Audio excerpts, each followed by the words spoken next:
নমস্কার বন্ধুরা, welcome to মায়ের হিসেবে।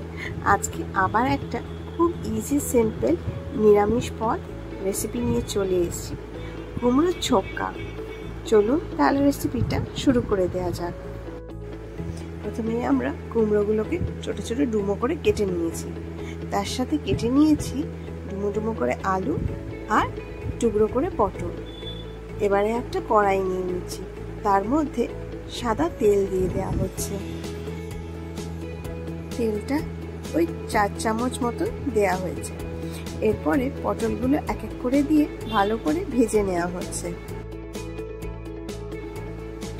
এর উপরে একটু এবারে হালকা করে নুন ছড়িয়ে দেওয়া হচ্ছে, যাতে তাড়াতাড়ি সেদ্ধ হয়ে যায়। তার সাথে ঢাকাটাও চাপা দিয়ে দেওয়া হলো খানিকক্ষণের জন্য। খানিকক্ষণ পর ঢাকাগুলো খুলে আবার একটু উল্টে পাল্টে নেওয়া হচ্ছে।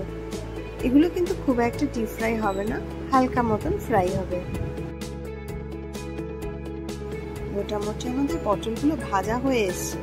এরপরে সাইড করে আমরা এবারে আলুগুলোকে এক এক করে ছেড়ে দেওয়া হয়েছে, আর পটলগুলো আরেক দিক দিয়ে তুলে নেওয়া হচ্ছে।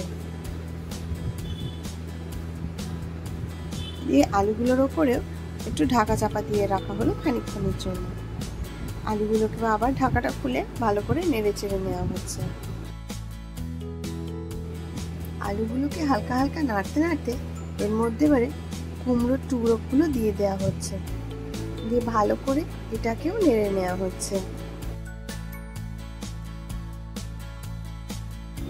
এবারে একটু মাঝখানটা ফাঁকা করে ওর মধ্যে ভিজিয়ে রাখা ছোলা দিয়ে দেওয়া হলো খানিকটা, হাফ কাপ মতো। দিয়ে এবারে এটাকেও ভালো করে আবার নেড়ে নেওয়া হচ্ছে। এবারে হাফ টিস্পুন মতন নুন দিয়ে দেওয়া হলো। নুনটা কিন্তু আপনারা আপনাদের স্বাদ মতন দেবেন। দিয়ে ভালো করে আবার কিন্তু নেড়ে চেড়ে নেওয়া হচ্ছে। এবারে হাফ টিস্পুন মতন হলুদ গুঁড়ো দেওয়া হলো, দিয়ে আবার খানিকক্ষণ নেড়ে চেড়ে নেওয়া হলো। এর মধ্যে এবারে 5-6টা তেজপাতা দিয়ে দেওয়া হলো। তেজপাতাগুলো খুবই ছোট ছোট বলে বেশি করেই দেওয়া হলো। এরপরে এর মধ্যে আমরা ভেজে রাখা পটলগুলোকেও দিয়ে দিলাম, দিয়ে আবার ভালো করে এটাকে নেড়ে নেওয়া হলো।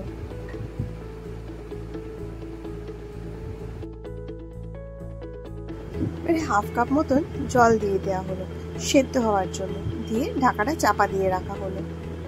আমাদের এবারে খানিকক্ষণ পরে 15 থেকে 20 মিনিট পরে দেখে নেওয়া হচ্ছে যে সবজিগুলো মোটামুটি কিন্তু সব সেদ্ধ হয়ে গেছে।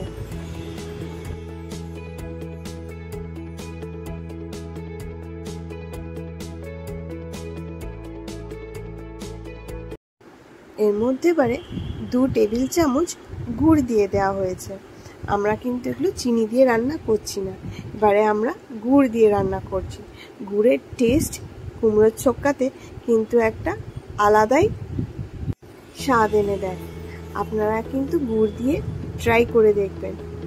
এবারে আমাদের সবজিগুলোকে আবার একটু নাড়াচাড়া করে এর মধ্যে এবারে আমরা দিয়ে দিচ্ছি লঙ্কার পেস্ট, কাঁচা লঙ্কার পেস্ট।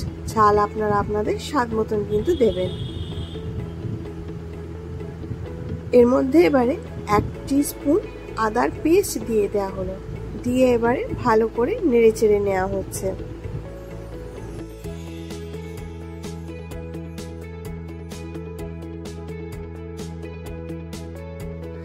একটু ফাঁক ফাঁক করে জলটাকে শুকিয়ে নেওয়া হচ্ছে, যাতে এটা শুকনো শুকনো হয়ে যায়। 1/4 টিস্পুন আমচুরের পাউডার দিয়ে ভালো করে নেড়ে নেওয়া হলো। এবারে কড়াটাকে সরিয়ে একটা ছোট প্যান মতো নিয়ে নেওয়া হয়েছে, তার মধ্যে অল্প একটু তেল আর অল্প একটু ভালো ঘি দিয়ে দেওয়া হয়েছে। যেহেতু আমরা এটা কড়াতেই সব রান্না করছি, তাই জন্য আর কি আমাদের ফোড়নটা দেওয়া হয়নি। এবারে আমরা ফোড়নটা ভেজের ওপর থেকে দিয়ে দেবো। এর মধ্যে শুকনো লঙ্কা আর জিরে ফোড়ন দিয়ে দেওয়া হলো, দিয়ে ভালো করে ভেজে নেওয়া হচ্ছে। ভালো করে ভাজা হয়ে গেলে আবার কড়াইটা গ্যাসের ওপর বসিয়ে ফোড়ন ভাজাটা ওপর থেকে দিয়ে দেওয়া হলো।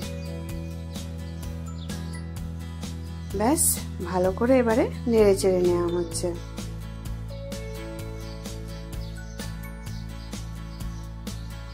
এবারে ভাজা জিরে গুঁড়ো সেটা ওপর থেকে হাফ টিস্পুন ছড়িয়ে দেওয়া হলো।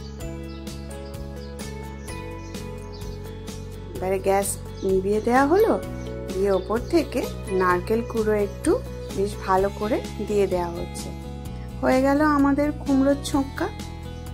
রেসিপিটা ভালো লেগে থাকলে একটা লাইক, শেয়ার আর সাবস্ক্রাইব করে দেবেন। আবার পরের ভিডিওতে নিয়ে আসছি। ভালো থাকবেন। নমস্কার।